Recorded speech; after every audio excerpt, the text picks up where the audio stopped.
Hello and welcome to Sound and Image Lab, the Dolby Institute podcast. This is a show about how artists use technology to tell their story, and I'm your host, Glenn Kaiser. We are back from a short break as we have been working on some really big episodes. But in the meantime, we had the chance to sit down and speak with Michael Giacchino, the director of Marvel's Werewolf by Night, a super fun and spooky television special, which is streaming right now on Disney Plus in Dolby Vision and Dolby Atmos. It is perfect for the Halloween season. If you haven't watched it yet, I highly recommend it. It is unlike any other title in the Marvel MCU, as this one was done more in a classic Hollywood creature feature style, complete with excellent black and white cinematography, which they actually printed out to film, as we learned in the conversation. And of course, an incredible soundtrack, which we would expect from Mr. Giacchino, complete with a flaming tuba. And that'll make sense once you watch the film. And this is a good time to mention, we do discuss some spoilers in this episode. So if you haven't watched Werewolf by Night yet, you should hit pause, go over to Disney Plus, and do that before you resume listening to this episode. Now, as you may have noticed, Michael Giacchino has been on our show before, most recently talking about his work on The Batman, but always in his role as the film composer. Here he is making his directorial debut, so it was a great pleasure to sit down with him and talk about his work in this new role and how he balances that out with composing the music and working with his sound team. Joining him for today's discussion are some key members of the film's post-production team, including the film editor Jeff Ford, re-recording mixer Juan Peralta, supervising sound editor Josh Gold, and dialogue and ADR supervisor Chris Gridley. Maybe it's because Michael Giacchino is usually on the sound team, but as you will soon find out in this conversation, this creative group has just an amazing rapport, and they all clearly really enjoy working with each other. And thankfully for us, that camaraderie definitely comes through in the conversation today. So let's jump in.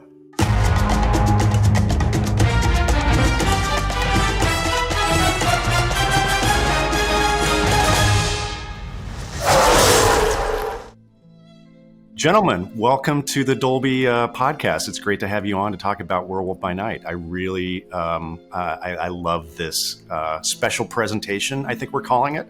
So it was great fun. Yeah, no, we had a blast doing it. I mean, we always just called it a movie. It was just like, that's what it was to us, you know. I know, certainly Jeff and I, the whole time we were together in editorial, just, you know, special presentation was sort of the thing we were wrapping it up in at the end, I guess. But yeah. Short movie.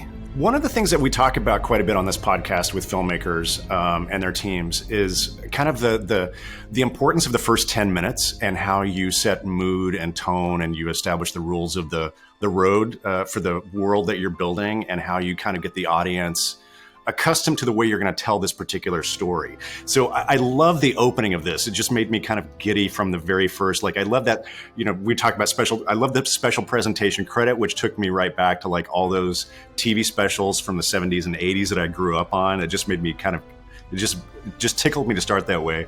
And then of course, you're even having a lot of fun with the Marvel logo, putting a lot of new sound design and effects into it.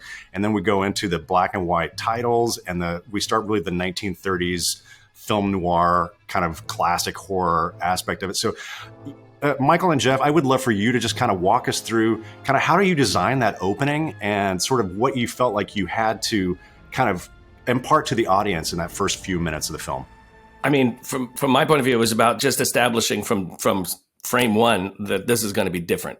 This is not the usual thing, because one of the struggles that we had in building this is Marvel fans are accustomed to everything being connected to something. So it's like they want this to be connected to Spider-Man, Doctor Strange, whatever, all of that stuff. And when it's not, it kind of throws them into a tizzy and they don't know what to do. So part of our job was to create this opening that didn't even give you a chance to think about that.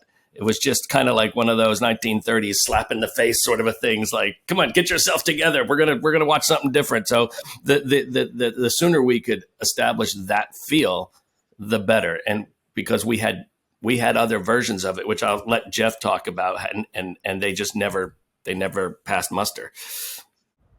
Yeah, we had a different opening. We had originally opened the movie on Gael's character. He was basically stealing a medallion that would allow him to have access to the rotunda room, and sort of like you saw how he kind of got a character. He was basically going to impersonate this guy and like sneak into this thing, and you didn't quite know why, but there was the idea was this is how he got on the trail of going in there, and then he meets Laura Donnelly's character Elsa Bloodstone at the gate before they go in.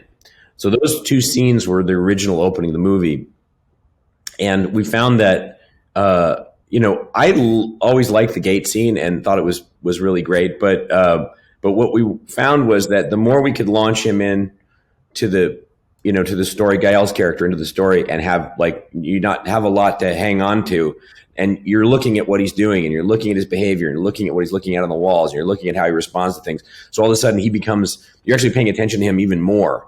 And it becomes much more his point of view, and that was a solution that helped us get people into the story quickly, but also to attach that point of view. And then the prologue that plays after these logos is, Michael had this great idea that's like, let's show the Avengers and then pan off of them, and so you can tell the audience, hey, remember the Avengers? Don't worry about it. It's fine. This is another thing, and that's what you want. You want to basically go, they're not showing up, and we're going to do this. And then the audience, weirdly, that allowed people to relax and pay attention to the story Michael was telling, as opposed to being, where does this fit? And is Groot in it? Like, we don't need that. We want to go, we wanted our own thing. So we were trying to basically carve that out. And I think we did. I was skeptical about that opening prologue thing, but this company, Swarovski, did these beautiful drawings, and obviously we have an incredible score that helps us carry through it. And then we did this voiceover. And so I think it actually worked pretty good. Well, you just like to set the scene. So we tried some sound, some exterior ambience sort of stuff on the wide shot establishing shot. And then as you creep down that hallway, it just starts to get moody as we get towards the rotunda, and the music really carries us through there. So. Yeah, I was curious about that because look, I know, Michael, it was really important for you to like do as much practically as you could. So you built those huge sets, but I presume it's a lot of plywood and and a lot of foam core. Yeah, exactly. But it sounds like you're in this concrete, mausoleum. So they did this incredible job making it feel, because it's really just made up of the foam packing from Amazon boxes, I think. You can't lean on it. You don't want to lean on it. Yes.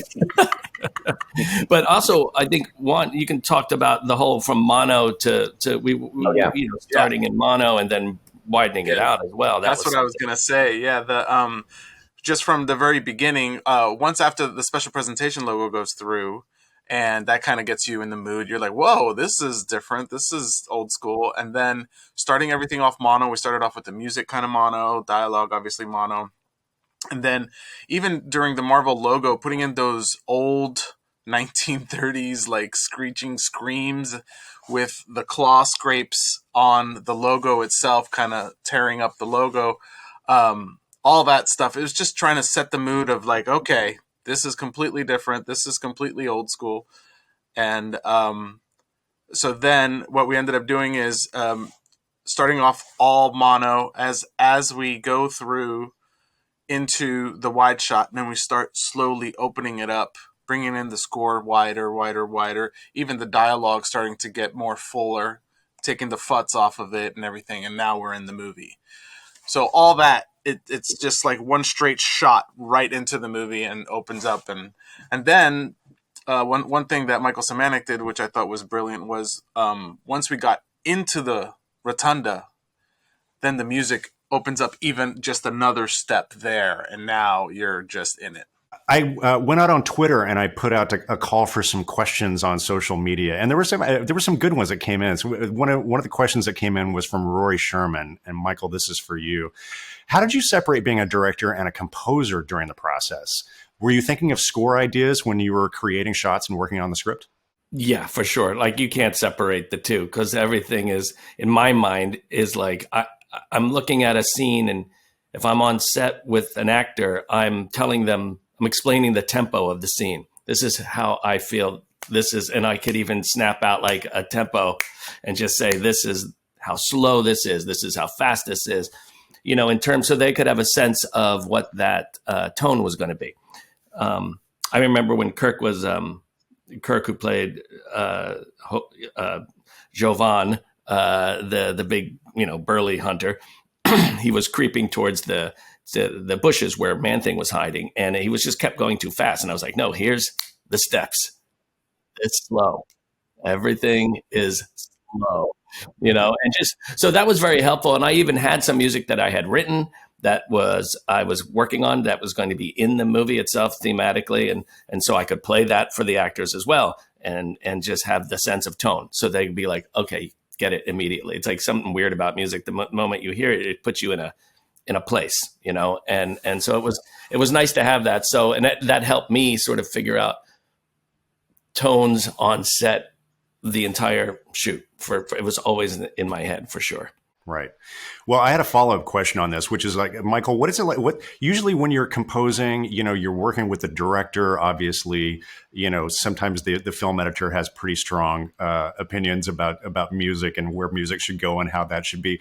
And so you have all these kind of forces that you're collaborating with, but here you have total control as the director and the composer. So did that open up any fun opportunities for you? Well, I mean, I don't think it wasn't like a maniacal, grab at power. I don't think it was, and Jeff and I have done, like 5 movies together over the years. And we met on a film called The Family Stone, which was written and directed by Tom Bazooka. And I trust Jeff implicitly with my life, in all of this and everything we do, because he has such great taste. He has such a great sense of music. He has such a great sense of tone and what type of music should be used in a scene. I can't tell you how many times I've been on a film where, the editor will put in something and it's just absolutely 100% wrong. In my opinion, it's my opinion, of course, but I never got that with Jeff. And in fact, Jeff filled an incredibly important role on this, because one of the things that I was worried about was I didn't have a director to sort of like bounce ideas off of. And I was in this sort of Moon Knight situation where I was just going to be arguing with myself. And and so I was worried that I wouldn't have that checks and balances, but Jeff completely provided that checks and balance. And one of the things that I love about him, and I am this way with him as well, that we are just honest with each other always, because there's nothing to lose. We're just trying to make something great. So let's just be honest with each other. And that was like a huge help to me during making this, for sure. That's very nice of you. Just thank you. That's very nice. Yeah, Jeff, I would love to get your take on it, because Jeff, my experience of you is that you're a very shy, retiring person who doesn't really has a hard time expressing his opinions. No, I'm not. Listen, I've spent half my career asking Juan to lower the Foley. That's all I can. Oh my god! No, he's the best. There was this sort of rule that we have is that, and I think it's something I've never really thought about it, but the first person to sort of articulate it for me is I did a movie with Michael Mann, and he said to me, no unconscious choices. You can't do it. You got to make conscious choices, and especially with sound. And I think that Michael does this with his composing. It's not if there's a piano there, it's not by accident. He may have discovered it should go there by accident, but it's not in there by accident, because he's an editor. He writes melodies, he writes themes, he writes underscore, and it's all edited by him then. And by the way, in terms of being a director, he's been directing his whole career because he directs the orchestra. I mean, that's a performance, and those people need direction, and he's excellent at it. So I think one of the great things, I love working with him because it's there are no unconscious choices in the composing, and there are no unconscious choices in our sound design. If there's a choice to be made, we have to know why we made it and be in control of it, because it's important. It affects the content and what the audience is going to feel. It's part of the artistry of making the film.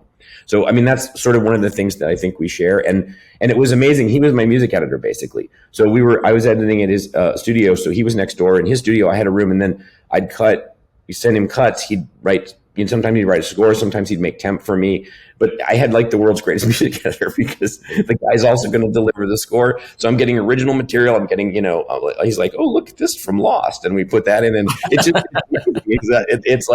an embarrassment of riches, and it was super fun. But it was also super collaborative. We really did, editorial and music were really, feeding off each other for ideas about transitions, about pacing, about, how we would do it. So it was a great way to go. Juan, Josh, Chris, I know often there's a little bit of a complicated relationship on the mixing stage with the composer and the music, and trying to find the balance of that with the sound design. Obviously, the power dynamic is a little different on this because your director is also your composer. Can you talk about finding that balance in the mix? I mean, it wasn't hard, to be honest, because like Michael was very well, from my point of view, he was in the director's seat the whole time. He wasn't the composer.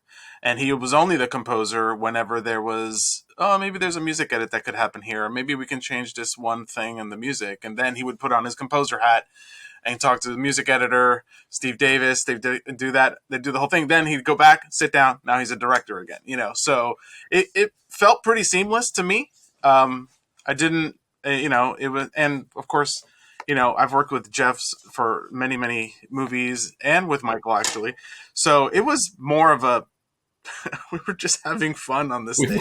It was fun. That's what it should be, right? That's what it should be. It should be fun, right? And we're having fun. And I'm always on the dub stage for all the movies that Juan and I have worked on together. I will show up at the dub stage and be there, and it's never adversarial at all. It's always just a pleasure to be there, and I so revere the work that they do because it is so important to the telling of the story. And it's just, I'm happy to take music out if it's not working. Like it's that level of fun that you're having where you're just, there's no ego about it at all. It's just like, just want to make something. That is one of the things. Juan's sensibilities are so unbelievably great when it comes to that, because he is completely about storytelling. And when he needs to lay back for music, he does. He's artful with it. It's like, and you don't have to, it's not a note you give him. It just happens because Juan's mixing. Like, that's why you get him, is because he already understands what to do.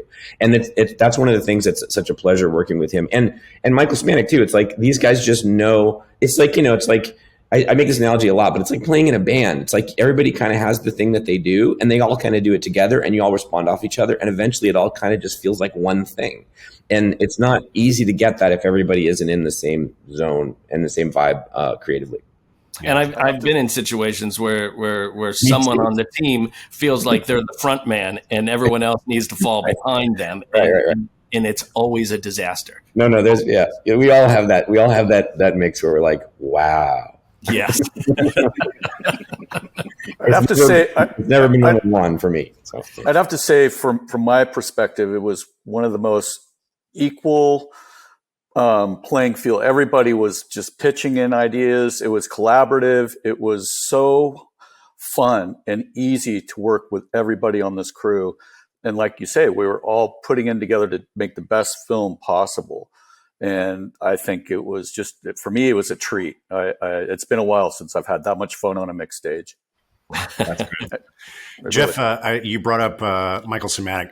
Just want to acknowledge him as a member of the team. Unfortunately, he couldn't. I think we should just acknowledge the fact that he decided not to show up. Let's just do that. You said it. I've been trying. 7 years I've been trying to get him on the Dolby podcast. I thought today was going to be the day, but no. It turns out he's busy doing something.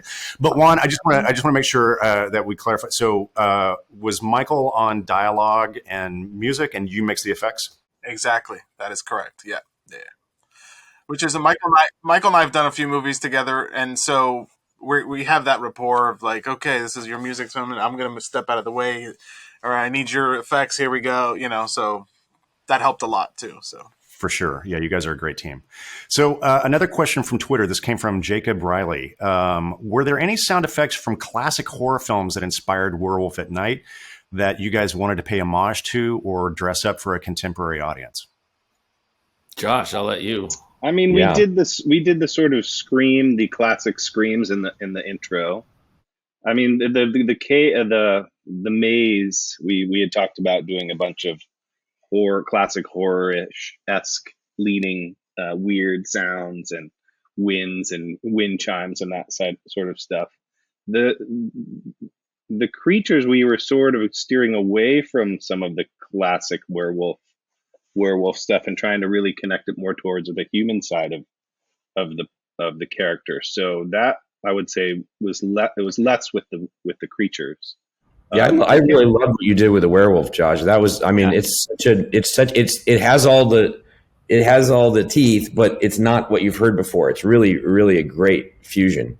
Yeah, Thank you. I agree. And and you did use some of those the arcing effects from the sparks and all that stuff, right? Talk about that. Right. So many years ago, Ben Burtt recorded the strict Faden machine that made a lot of the electrical sounds that are used in lots of everything. They're used in everything now.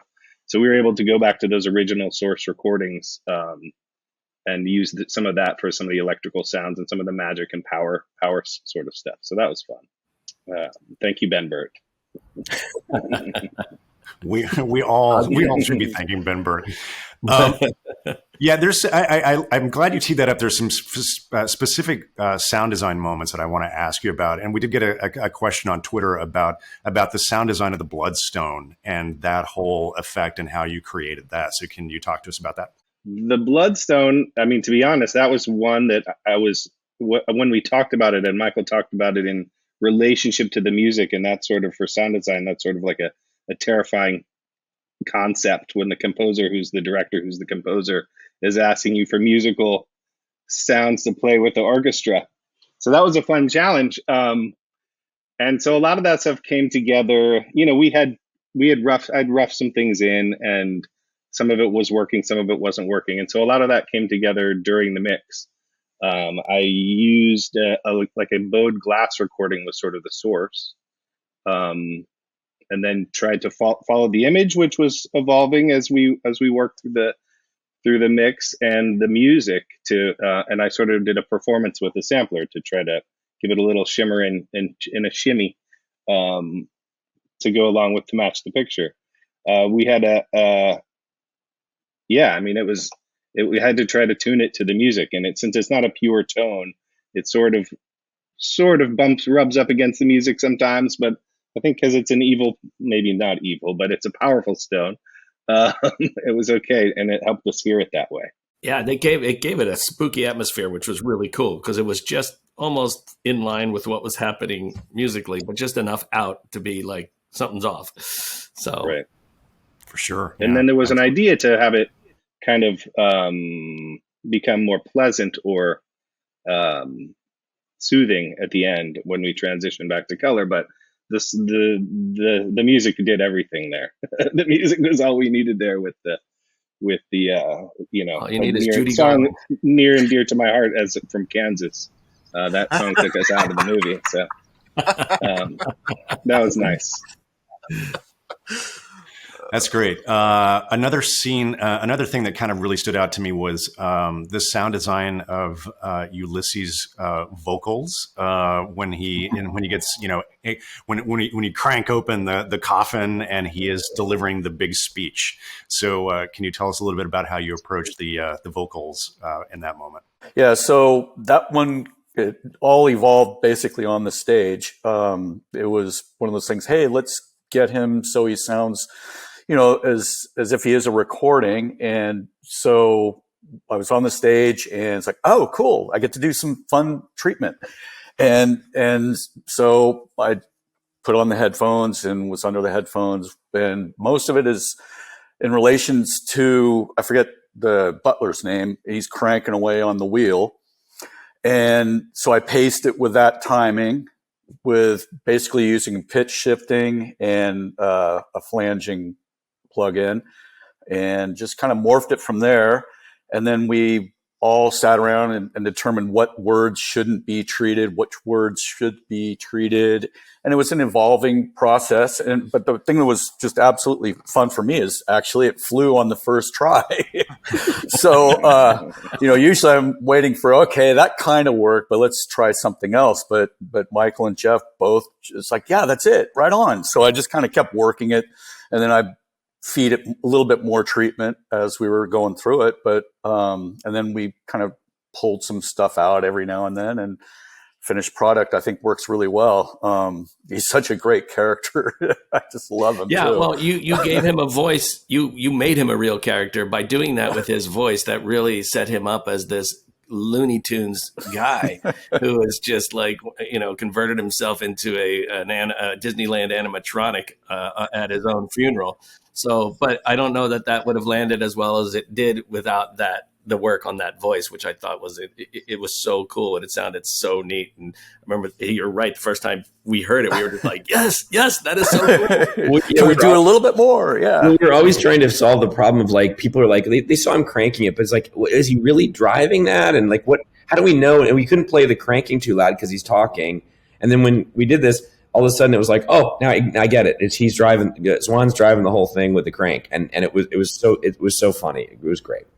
And then Michael did a really good futz on it too, and that kind of evolved a little bit as well. And yeah, it was just, again, so collaborative and fun, and it's rare that you get that on the stage sometimes. And this one all came together. Well, I think too that like one of the things that I keep saying is like we were there. Like Michael, I had the director on the mix stage with the mixers, and that's something that I've always loved. As an editor, I love being on the mix stage, and I'm always on the mix stage because I'm addicted to it. But when I have my director there, that's so valuable because it creates this same environment as on a set where somebody goes, what if we did this? No, what if we did that? What if we did? And that you needed that. And the fact that we were all in the room was, it's such a different experience. So I really encourage everybody who can to have the time to do it, take the time to do it. It's a huge part of your film. Yeah, no. It's always one of my favorite parts is hanging out on the dub stage. And just seeing it all put together, and it's just it's in television. It's really not done, that way. It's really kind of something that is just delivered, and it is what it is. In some, you might be able to make some notes, but basically, so you're not as much a part of the process. And in growing up in this industry as I did, the way you do it is go to the dub stage. So for this, when I was making this, I was sort of ignorant of the fact that, oh no, this is television, you don't get to do that. And I was like, no, we have to do this. This is how you do this, how else, I want to be there with them. And that's your reward for all the hard work because you get to dub the movie. That's I think. One of my favorite sound design elements in the show is Ted. I love this character, Michael. I love that you brought this character into the MCU. And I would love for you guys to talk about the approach to the sound design of Ted, because it's a very interesting challenge that you have with this character. He's got to be terrifying, but at the same time also very endearing. Yes. So yeah, can you talk about that? No, that Ted to me, like the way I always described him to people, the animators, to everyone we were working on the film, was like, it's Jeff Bridges. Just think of him as Jeff Bridges. He's just really chill. He's really cool. He's really sweet. He's got a big presence, but he doesn't move around a lot. He's just there, and he's just kind of a cool guy. He's someone you wait. Jeff Bridges as the dude? Well, we're just in general. It's up to you, but to me, Jeff Bridges always has this air of sort of just quiet dignity, and I love that. And so I just kept pushing that whole thing for him. But I'll let Josh first talk about the initial stuff he was working on for Man-Thing, and then there was a very important thing that happened late in the game with Jeff Ford, which we'll get into as well, which I think is hilarious. So it's the best. Sure. So Man-Thing started with a lot of sort of ocean-going mammal sounds, let's say.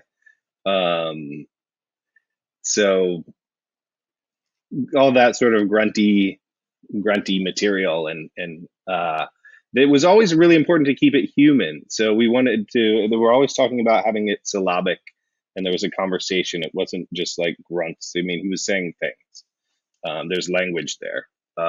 So that's obviously a challenge.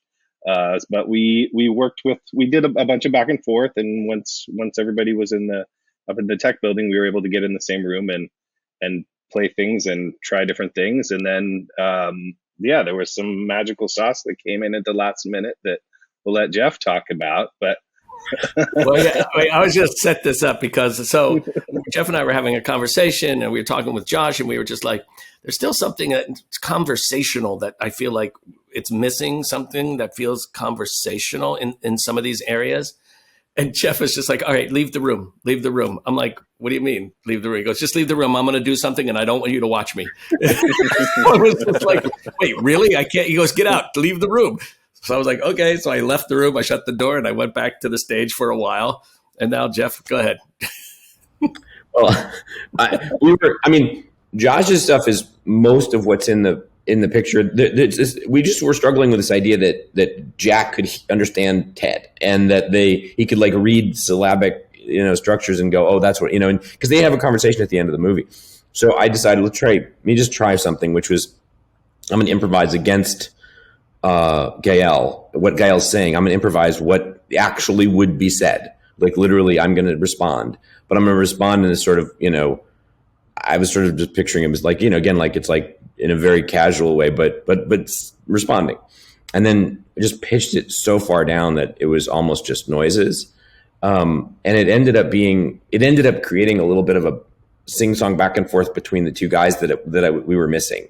And so then Josh took that stuff and abstracted it more, so it wasn't just what I did, but I was able to, again, it's one of those things, it's like at some point, you need performance of some kind. You need some kind of performance, and even no matter how much you want to do that sort of thing, it just requires that thing. And I didn't intend for it to be me, but we were running out of time. And Josh is able to take it and mutate it a bit so that it doesn't have it, but it has the cadence. It has a comedy rhythm a bit at the end, where he's And I think one of the things was, he makes Jack laugh, and I was like, what would make Jack laugh? And so the line that Man Thing is saying is, she's just not into wolves. For some reason, if you can't understand it, but that's what makes him laugh. And I think and it was great, and it slid in perfectly with what Josh had created too, and he was able to meld those two ideas. And when you watch that scene, it really does feel like they're talking to each other, like they're having this conversation. It's crazy.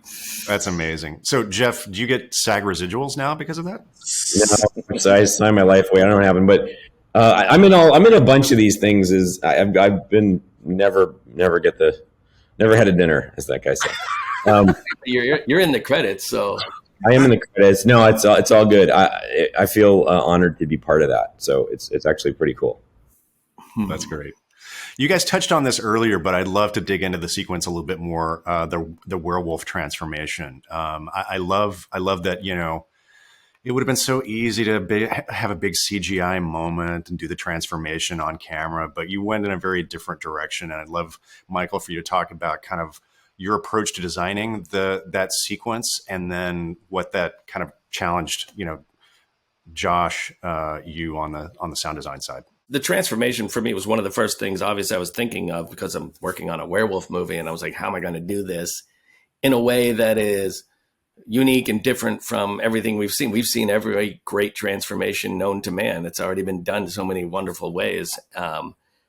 So what I started realizing was that scene isn't really about Jack, it's about Elsa. And once that clicked in, once I started like kind of finding that, I felt like, oh, that gave me freedom then to leave Jack behind in a way, to start off the transformation. We don't even need to see him. We could see his shadow on the wall behind her.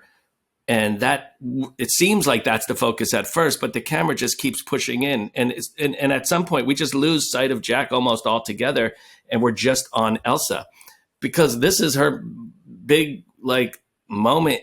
She came here to change her life, to create a new path for herself. And well, that didn't work out. Now she's in a cage with a werewolf. And I'm like, that sucks. So I wanted to be with her with that feeling, of how that would feel. But that was one of the very first shots designed. It took months to do, because it was 97% in camera, that shot. Really? Yes, it's all in camera. The only thing that does not exist in that shot for real are the bars, the cage bars. And the reason was because we had a projector as big as a Volkswagen on set, which was massive. And it was projecting the shadow transformation of Jack on the wall behind her. So the angle that had to be at in order to make this work would have thrown the shadows of the bars across the other way, the other side of the room. So we removed the bars and said, we'll add those later. But everything else is all in camera. The shadow, everything else, it's Elsa, it's all there. So that the flashing lights, all of it, it's like none of that was added later, which is great. And I think you can feel that when you watch these shots, you get the sense that, oh, this isn't some trickery, and it allows your brain just to focus on what's important, which is the story, So it was a lot of fun doing those particular shots. And then the sound was crazy. The transformation sounds were amazing. And sort of Jeff is meticulous with what he does in his edit. Like, he's very meticulous in lining up what he wants and how it should be. And then these geniuses take it and then make it a million times even better than that, as good as it was. So one of my favorite parts in it is when you hear Jack, you literally hear Gael struggling as he's starting to transform, and then slowly his voice sort of pitches down. And it's just like this cool thing. And what's beautiful about it is it's Gael's voice. It's not, and then slowly then gets shifted into the monster sounds that Josh created. And it just, I loved it. I thought it was one of those moments that just worked brilliantly sound-wise. They just killed it. Well, I think the other thing too is that that whole sequence with the werewolf, it has enormous dynamics. Like, it goes from those really loud, intense things, and then nothing, and then a jump scare, and then nothing, and then loud again. And those dynamics are so fun. And I think sometimes people are like, well, if it's quiet, people will be bored. It's like, no, that makes them go, what? And I think that was one of the way that whole section was mixed was so beautiful, because it does have enormous dynamics, and we can jump scare, but we can also really draw the audience in by being minimal. Yeah, because you're truly using the sound to tell the story in that sense. It's like a piece of classical music in a way that there are moments of bombast and then quiet, and that's what I loved about listening to classical music as a kid. It was always telling a story. You could imagine your own movie in your head. And I feel like both visually and sonically, this has a lot of that in it.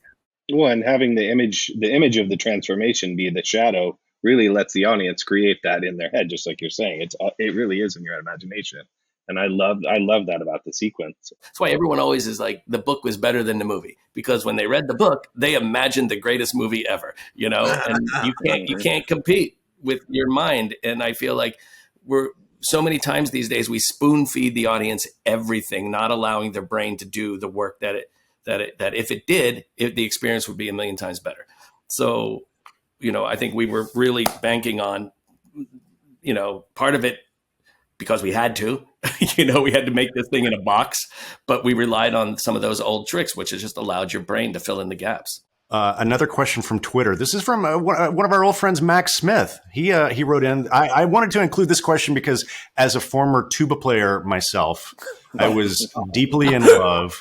And Mac wrote, I want to hear the backstory about including Tubatron in Werewolf by Night and the Flaming Tuba. Well, David Silverman is one of my best friends, and we've been friends for a long time. And actually, the first night I met him, he was playing that flaming tuba, and it was on someone's front lawn in Burbank on a December evening at a Christmas party that was being held for the animation sort of industry, and I remember seeing that thing, being, what the hell is that? And started talking to him, and then we became friends, and like I said, he's one of my best friends. So when this came about, I was he was in my backyard with the flaming tuba, and one of the producers, Brad Winderbaum, was over, and we were just having like a barbecue, whatever. And David was playing, and it was nighttime. And Brad turns to me and goes, "We should put that in the movie." And I was just like, yeah, we should definitely put that in the movie. And Brad was like, I don't know how, I don't know why, whatever, but that would be cool. I was like, yeah. So I thought that it would be great to have him be there as sort of a ceremonial the ceremony of leading someone into the hunting grounds. That felt like the use of fire, the use of a giant brass instrument. It just felt like it had history to it. And it felt like it was a ritual of some sort. And And when I asked David if he wanted to do, he was like, David, he's up for anything all the time, anywhere. It doesn't matter. You get through half your question and he'll just say yes, just because he's going to say yes. So he is just like, yep. So next thing you know, he's in Atlanta doing night shoots with this thing when we were shooting till 6:30 in the morning. It was not easy. But it was great, and it created such a beautiful image in the way that especially then when we went to film with it too, it just created this glow. And it's a total Fellini thing, gives you that sort of crazy, absurdist thing. And then now there's probably Marvel people going, "That's Kang" or something. They like, who's the guy with the tuba? Yeah, he's introducing a character. Yeah, they'll be like, "Oh God, we got to put that guy in the Avengers now." Exactly. Tubatron in the Avengers. Well, that's the greatest thing about this whole thing is now that the flaming tuba guy is now part of the MCU. So that is the crazy. That's what's hilarious about this. Well, and I feel, Michael, like that also inspired a really cool music cue for you. Yeah, and that evolved because at first I was going to have him play this old sea shanty called "Asleep in the Deep," which was written in the 1800s or something, and I love it. And I thought that'd be a really weird, sort of disconcerting thing to do, marching towards doom, but playing this sort of lament of someone who died while they were at sea. And but it ended up not working, and I found that the better thing to do is just hit those low notes. Just hit the low notes, boom, and make it feel like some sort of ritualistic, weird foghorn or something that just was announcing that this is happening, and the repetitiveness of that. It's one of those things that gets under your skin. You're just like, oh my God, when is this going to end? Kind of a feeling, which really helped. But so that when we shot it, he was playing actually that tune. But then when we went back and redid it, we recut it and so that we could do just those repetitive things, which was. But again, you don't know those things until you try them and see how it's going to go, And by the way, David Silverman. Just should be mentioned that he was like the first hire on The Simpsons. He's been working on The Simpsons since day one as a director, as a producer, as a consultant, as everything. He is sort of like one of the reasons that The Simpsons are what they are is in large part due to David. So look him up. Juan, question for you. So for those folks who have Dolby Atmos systems at home, talk to us about the mix and what are some great Atmos moments in the mix. We were talking about dynamics earlier and how when we get from loud to quiet, which is like getting quiet is one of my favorite things to do. I would say that during the werewolf escape, he's flying, he's jumping around the room. He's, where is he? All that stuff. He jumps on the cage rattles. All that stuff is all like in the ceiling and all around us, the resonance of the bars. And then in the fighting, Michael was panning all the guards getting thrown all over the rooms and like sliding and all that stuff. So we were panning Foley into the surrounds. We're panning dialogue into the surrounds. It was just a whole thing. And the great thing about it was we only chose those sections that needed to be like everything else. Try to keep it simple. Try to keep it, in the mood of the movie. And then when the action sequences, that's when we were able to go have fun and play around and pan and move stuff around. And Michael, you did some really great stuff too. One with the environments in that maze. I love how you spread that out. It's all around you, and there's like frogs and stuff. And the way you blew that out it just created such this width. It was incredible. Yeah. So when Gael is walking through the maze, he's just kind of looking around and stuff, but Josh gave me all those little pieces I needed. So if he looks over there, put the sound over there. If he looks over this way, put a sound over there, so we were kind of putting it all around us, moving it all around. That's where all that Atmos fun really came into play. Yeah. Was that a fun tool, Michael, for you to work with, having Atmos on the stage? Oh, absolutely. Because it felt truly theatrical, you know what I mean? Like in the best way possible. And what I love about the whole team was everyone was treating this as if this was a theatrical release. Like we never thought of it as anything less than that. And because of that, I think, when you sit in a theater and listen to this, or if you sit at home and you have a great system and you listen to this, you're going to feel that. It just gives you this energy that's that's not often a part of television viewing, which I'm very thankful for. I love the end of the film. It's a beautiful moment. I love how you kind of invert the Wizard of Oz. I love the way, you mentioned the Judy Garland Somewhere Over the Rainbow tune. And then, of course, you go to color. And it's just so playful. I mean, I love that, Ted uses a French press because, of course, that's the way you make coffee. But I would love for you to talk about how you decided to end the film in that way and sort of how that end sequence came together. Oh, that came together very late in the game. Very late. We had the whole time we were shooting, at any moment we weren't shooting, we were saying, what are we going to do for the end? We don't have an ending, And I remember it was Jeff that kept saying, there's no ending here, people. We don't have an ending. And the ending we did have was fine, but it wasn't satisfying, Wasn't Yeah, it wasn't fine. It was like, it would have been like something just stopped. So we sat and we thought of all these different things we could try and do. And it evolved into this thing. And really in talking with Gael about it, Gael gave a lot of great ideas too about what that scene could be. In his mind, he was thinking like, okay, I turn into a werewolf. Man-Thing's going to have to chase me around for a few days because and it's going to be like a guy who's on a bender, and trying to drag his friend back home so that he can take care of him, and so that was his perspective on it. And I thought that was great. And it was so last minute that all the prop guys were like coming up and going, all right, here's a bunch of stuff. What do you want? And I was just like, that, put that there, put this over there. Right in the parking lot.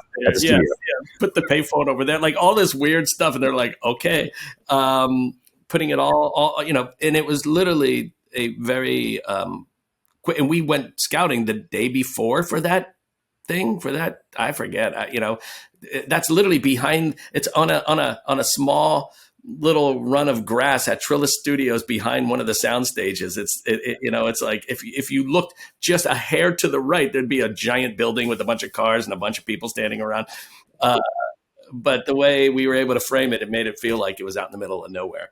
But it's really that rapport. I think what makes that scene work perfectly is the rapport they have. And this goes back to the sound work of what they did with Man-Thing and what Jeff added vocally, and then what Josh took and added everything he did. And then everyone just sort of putting that in the space. And it just made it feel like they were just friends, and they're just buddies, and the way they sort of annoyed with each other a little bit, but also love each other. Like that felt very real. And that's because of the sound, that's all because of that. And you really get that feeling.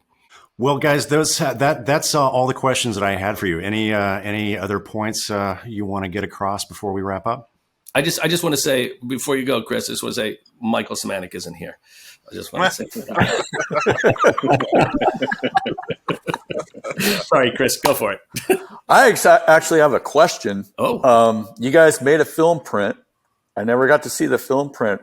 I assume you've seen the film print. Were you happy with it? And yes. Are we ever going to get to see a film print up where we live? Yes, I was thrilled with it. It looks amazing, and we've now shown it around LA at a few theaters. Showing it tonight at AFI on 35 millimeter, and it's like you're watching it, and you're just like, you honestly feel transported back to being a kid when you're sitting in a movie theater. Like we're so used to now nothing moving on the screen. Everything is so perfectly still because it's all digital and just like solid. And this has this sort of like, it's the jitter that you remember from being a kid. It has everything. And it's just, I literally thought I was back at the Fox Theater in my hometown, watching, any number of the movies that I did every weekend there. And it just was such a great feeling.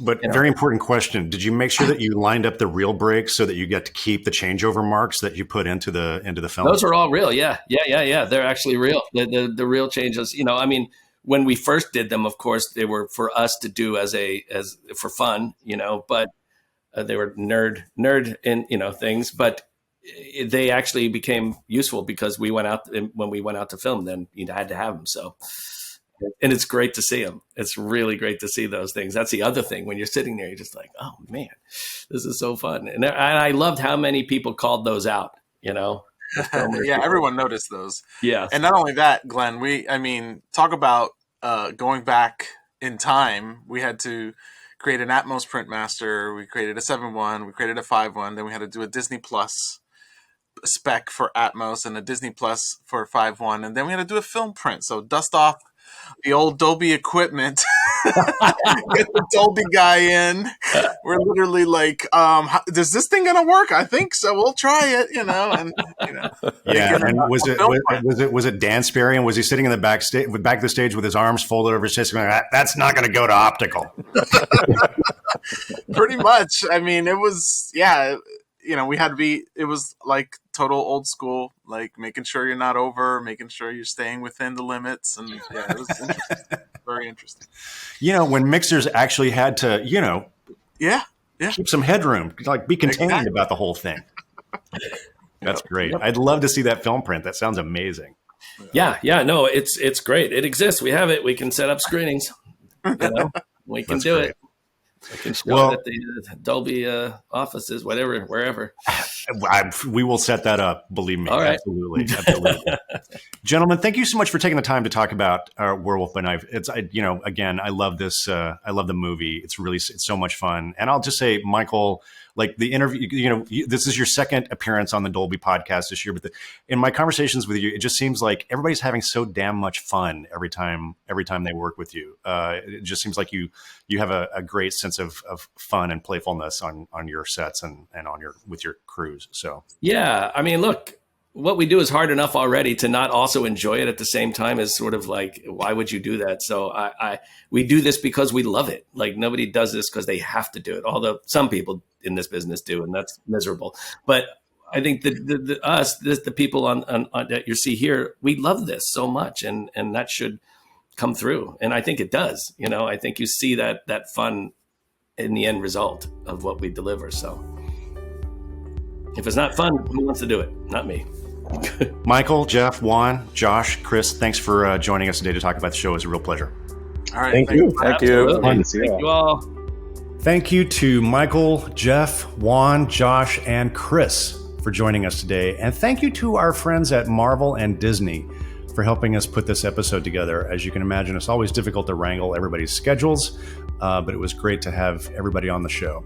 As I mentioned up top, Marvel's Werewolf by Night is available now on Disney Plus, where it is streaming in Dolby Vision and Dolby Atmos. We will have a link to that, as always, in our show notes. But before you go, please make sure you're subscribed to us, the Dolby Institute podcast. As I mentioned before, we have some big episodes coming up, including a blockbuster episode about Pixar's mind-blowing editorial process that you will not want to miss. You can find links to our show and all of the major podcasting platforms in our show notes, or you can simply search for Dolby wherever you get your podcasts. Until then, thanks again for joining us.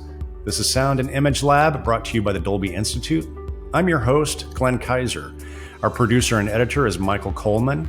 Our executive producers are Amanda Schneider and Jack Ferry, with production support by Taylor Hines. And our production coordinator is Sunny Chen. Thank you for listening.